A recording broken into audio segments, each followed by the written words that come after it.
मोहिनी रूप भगवान श्री कृष्ण ने जब मोहिनी रूप धारण किया तो उनके सौंदर्य पर 33 करोड़ देवता मोहित हो गए। सभी देवताओं ने मन में यही कामना हुई कि ऐसी सुंदरी उनकी पत्नी बन जाए, परंतु केवल एक देवता ऐसे थे जिनके मन में मोहिनी के प्रति इस तरह का भाव नहीं आया। वे थे सूर्यदेव। सूर्यदेव ने मोहिनी रूप को देखकर मन ही मन कहा, यदि ये मेरी पुत्री बन जाए तो मेरा जीवन धन्य हो जाए। सूर्यदेव की इस भावना को समझकर भगवान श्री कृष्ण ने उनकी ओर कटाक्ष किया और संकेत किया कि उनकी इच्छा पूर्ण होगी। समय बीतने के बाद सूर्यदेव ब्रजभूमि में वृषभानु महाराज के रूप में अवतरित हुए।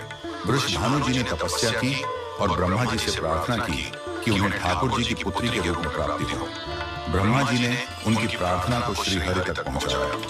ठाकुर जी ने विचार किया कि वे नंद यशोदा और देवकी वासुदेव के यहाँ पुत्र के रूप में जन्म लेने वाले हैं, लेकिन प्रेम की स्थापना के लिए एक विशेष अवतार लेना होगा।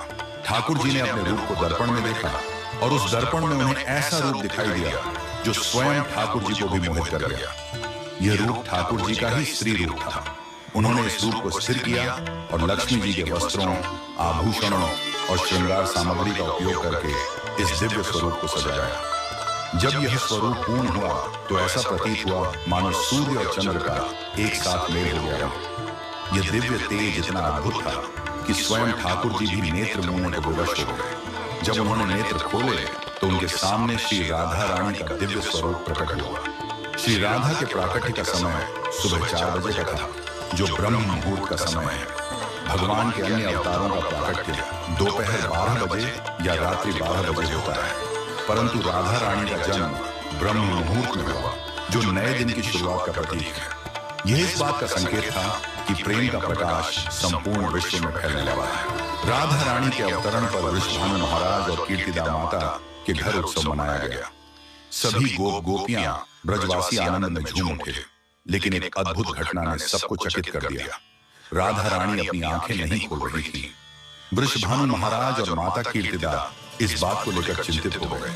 कई साधु संत और विद्वान उनके दर्शन करने आए, लेकिन किसी के भी प्रयास से राधा रानी ने अपनी आंखें नहीं खोली। तभी देवताओं के आग्रह पर नारद मुनि वहां आए। उन्होंने राधा रानी के पास बैठकर उनकी स्तुति की। नारद मुनि ने जैसे ही स्तुति गाई, राधा रानी ने पहली बार अपनी दिव्य नेत्रों से नारद मुनि की ओर देखा। उस समय राधा रानी का स्वरूप ऐसा था मानो मृग नयनी सुंदर बालिका अपने पालने से झांक रही हो। यह दृश्य देखकर नारद जी आनंद से झूम उठे। उन्होंने अपनी वीणा और करताल बजाकर कीर्तन प्रारंभ कर दिया और गाने लगे, जय राधे जय वृंदावन वासिनी। वृषभानु